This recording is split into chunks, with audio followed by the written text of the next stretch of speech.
no solamente se tengan la información porque leyeron algo, sino tengan la información y no se pierda la memoria de que nos sucedió al Estado y nos sucedió a nosotros, ¿no? Entonces, si yo te lo cuento a vos, yo les cuento a un grupo de gente. El día de mañana que vos seas padre o que cualquiera de ustedes tengan familia, van a decir, alguna vez vino una persona, aunque no te acuerdas el nombre, no importa, y nos contó la historia que le pasó al padre, que esto sí fue así, así, así. Entonces, es tener memoria, ¿no? Digamos, que esto no se pierda. A revivir. Es revivirlo, no sé si tanto es como revivirlo, sino que ponerlo en contexto de que nos sucedió, como país. No nos olvidemos que nos pasó esto. Yo considero que esto es muy importante, lo que están haciendo ustedes, porque quizás lo que uno lee está como muy amañado por parte de las editoriales y todo ese tipo de personas, como para no terminar de contar del todo la historia.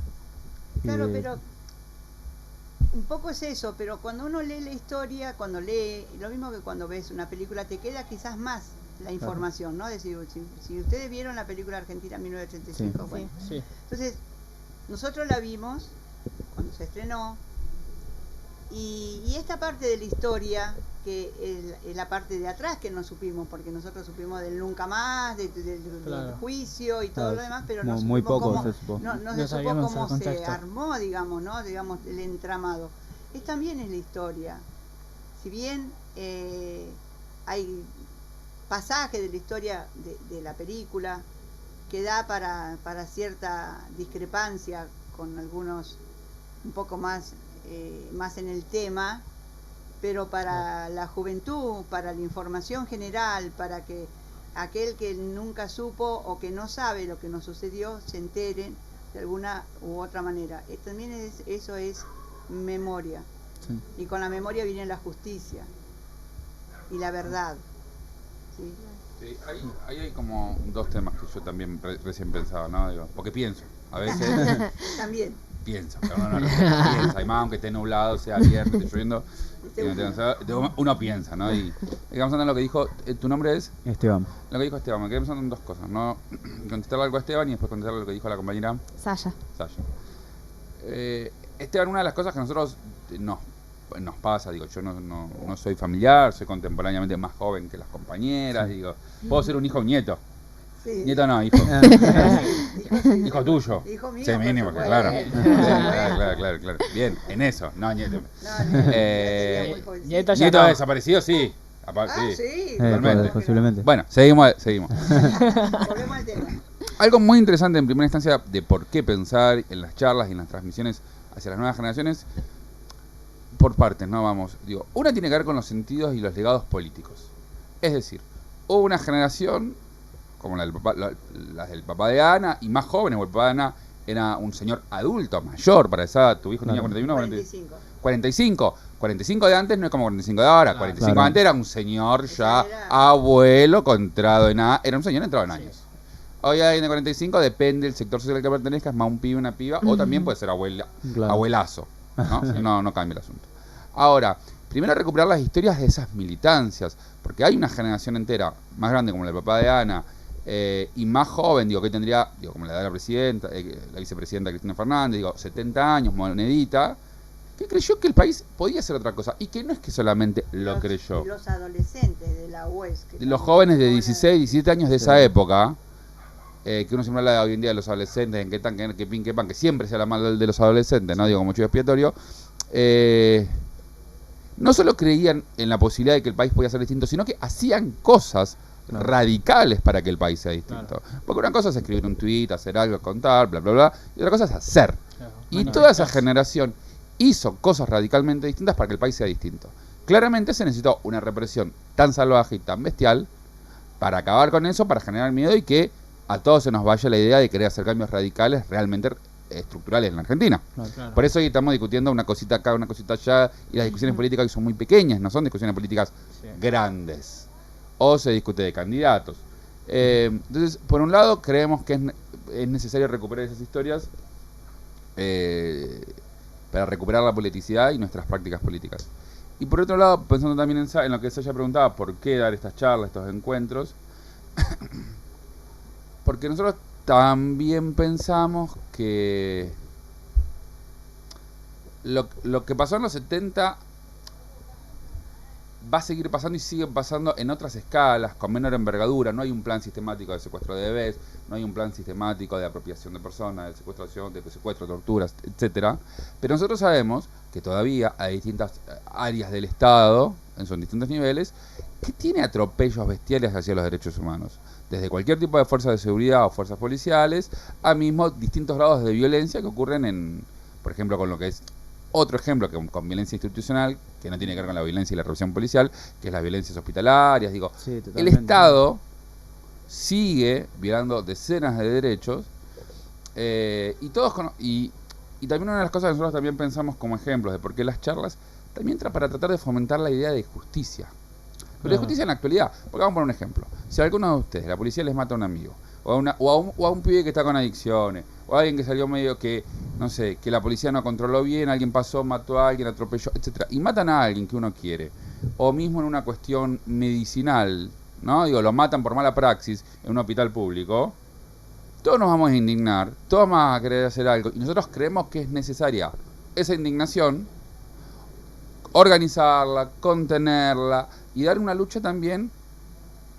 Si a veces hay que ponerse un poco más agitado, uno se agita más, claro, pero también darle en todos los medios y ámbitos, como también la justicia, como también decir, che, la gente de los barrios puede ir a la justicia, porque la justicia es el Estado también.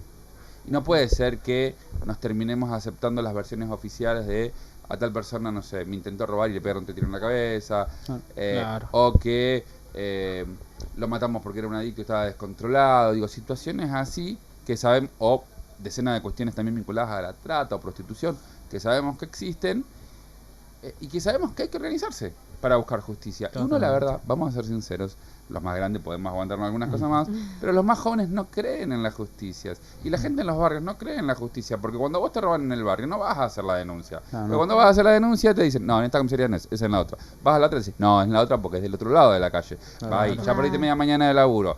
Vas a hacer los papeles, te tienen, después te dice la policía muchas veces, no podemos hacer nada.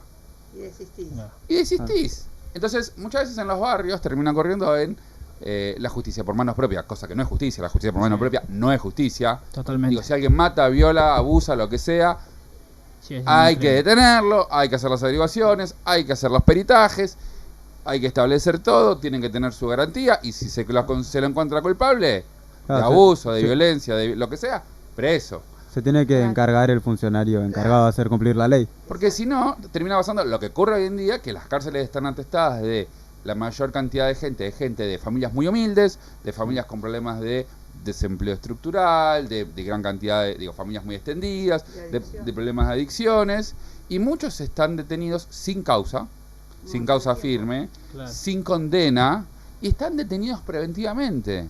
Claro. Porque... y también hay muchas familias que ni se pueden hacer cargo de sus hijos, aunque sean adultos, ¿no? O a otros responsables de si hay hijos con problemas de adicción o problemas con delincuencia. Y las cárceles están así. Y ahí eso no es justicia, y eso no son derechos. A mí me gustaría hacerle una de las últimas preguntas, que es desde hijos. ¿Qué se esperaba? Como nos fuimos largo, me parece. Claro. Desde hijos, ¿qué es lo que se esperaba al momento de su creación? ¿Cuál era su objetivo? Y la idea... no sé si había una idea en general así específicamente, pero sí era tratar de darle identidad a nuestros padres. Claro. Pensá que a cualquiera de nosotros que se muere algún familiar, vos vas y tenés una lápida, sí, vas a la iglesia y le das una misa, tenés tiempo de velarlo, claro, de despedirte. Lo que sea. A ver, según la creencia y según lo que uno pueda o lo que uno quiera, la decisión de la familia, haces tu duelo y haces tu entierro y vas y lo vas y lo visitas a donde vos quieras, le pones una brera, le pones una oración, lo vas a ver al cementerio. Claro. Es la decisión de cada uno, ¿sí? Personalmente. Pero la idea de nosotros era poner en un lugar específico algo que lo recuerde a ellos. Claro. En este caso, en mi casa, mira, te voy a decir algo muy sencillito que a mí me impactó. Cuando hicimos la placa en la escuela número 6, la plaza de la escuela 6, sí. Hubo una señora que fue un fin de semana que armamos el monolito y después al otro día pusimos la placa. Una señora vino y se sentó en una mesita ahí, en una sillita, y dijo, mi hijo es desaparecido, que estaba en la nómina que nosotros teníamos, y dice, voy a tener dónde traerle una flor. Claro, como hacerle un tributo a su... Voy a tener donde... Y Una estuvo despedida. todo el fin de semana ella viendo cómo armábamos, ponía el nombre, lo tocaba a su hijo, ahí el nombre de su hijo.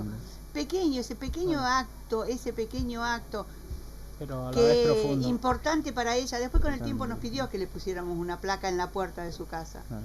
Entonces, esas cosas Claro. nos conmueven, nos moviliza y nos da esa fuerza para seguir haciéndolo. Piensen que nosotros son recursos naturales, no tenemos subvención de nada. Bueno. Entonces, es a pulmón.